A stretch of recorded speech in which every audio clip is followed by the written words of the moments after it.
Bloch कबीले में आसुआफ एक तारीखी रस्म है जिसमें मुजरिम शख्स को आग में डाला जाता है। इसकी तारीखी हकीकत क्या है? किस चीज़ के भरोसे पे उस शख्स को आग में डालते हैं? किस किस्म के मुजरिम को जलती आग से गुजरना होता है? कुरान मजीद को उस आग के गिर्द क्यों चक्कर लगाते हैं? इस वीडियो में हम आपको मजीद बताएंगे कि किस तरह बलोच कबीला इस अमल की तरफ राग़िब हुआ। जलने वाले शख्स के साथ क्या होता है? क्या वो जलस के राख बन जाता है? इस वीडियो को आखिर तक देखते रहिए ताकि इन सारे सवालात के जवाबात आपको मिल सकें।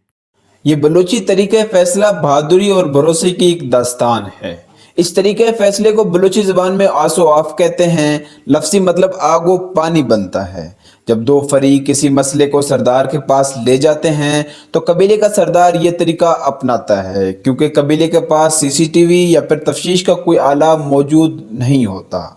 उनमें से एक ने उससे गुजरना होता है। वैसे यह तरीका फ़ैसला सिर्फ कत्ल जैसी संगीन जराइम के लिए इस्तेमाल किया जाता है। अगर हम इसकी तारीखी जायज़ा लें तो नमरूद की उस आग से इसके आसार मिलते हैं जिसमें नमरूद ने इब्राहीम अलैहिस्सलाम को डाला था। हक की बदौलत वो बिल्कुल सही सलामत निकले थे। बलूची तहजीब में यह नवाब मेहराब खान बुगटी की दौर में शामिल हुआ। एक दिन करमाजी कौम के दो फरीक कत्ल के मामले में नवाब साहब के पास आए। मसले को हल करने की कोशिश में नाकामी के बाद नवाब साहब ने आसो आफ का फैसला किया और वो फरीक आग से गुजरने के बाद भी सही सलामत निकला। तो उसके बाद ये बलूची कल्चर का हिस्सा बन गया। उसके बाद मेहराब खान का बेटा नवाब शहबाज खान, जो अकबर बुगटी के नाम से मशहूर है, जिसने एक्सफोर्ड से फारिग तहसील होने के बावजूद भी इसी रवायती तरीके से फैसले करता रहा। इस आसो आफ के लिए 7 गज की लंबी और 3 फुट गहरी खड्डा खोदा जाता है।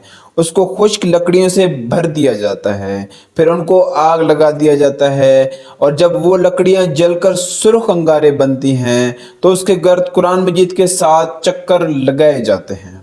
उसके बाद उस शख्स को डाला जाता है और वो उस आग में 7 कदम चलकर निकल जाता है और आखिर में एक शख्स उस बंदे को उठा के ले जाता है। उसके पैरों को किसी जानवर की ताज़ा खून में डाला जाता है और फिर अगले दिन उसको कुली कचहरी में नवाब साहब के पास लेके आया जाता है और नवाब साहब के साथ कुछ इलाके के मोतबरीन उसके पैर देखते हैं। अगर उसके किसी पैर में कोई आग की वजह से कोई दाना निकल जाए तो वो कसूरवार ठहराया जाता है और आगे की सज़ा मुकर्रर की जाती है। और अगर वो हक साबित हो तो दूसरे फरीक ने सबके सामने उसको माफ़ करके गले लगाना होता है और नवाब साहब उसको अपने जेब से 20,000 रुपये देते हैं। और इसी तरह ये फ़ैसला करने का रवायती तरीका इख्तिताम पजीर हो जाता है और ये तरीका फ़ैसला आज भी कबायली इलाकों में ज़ोर शोर से जारी है। अगर आप हमारे चैनल में नए हैं तो हमारे चैनल को सब्सक्राइब कीजिए ताकि इस तरह के इंटरेस्टिंग स्टोरीज़ आप तक पहुंचते रहें। शुक्रिया।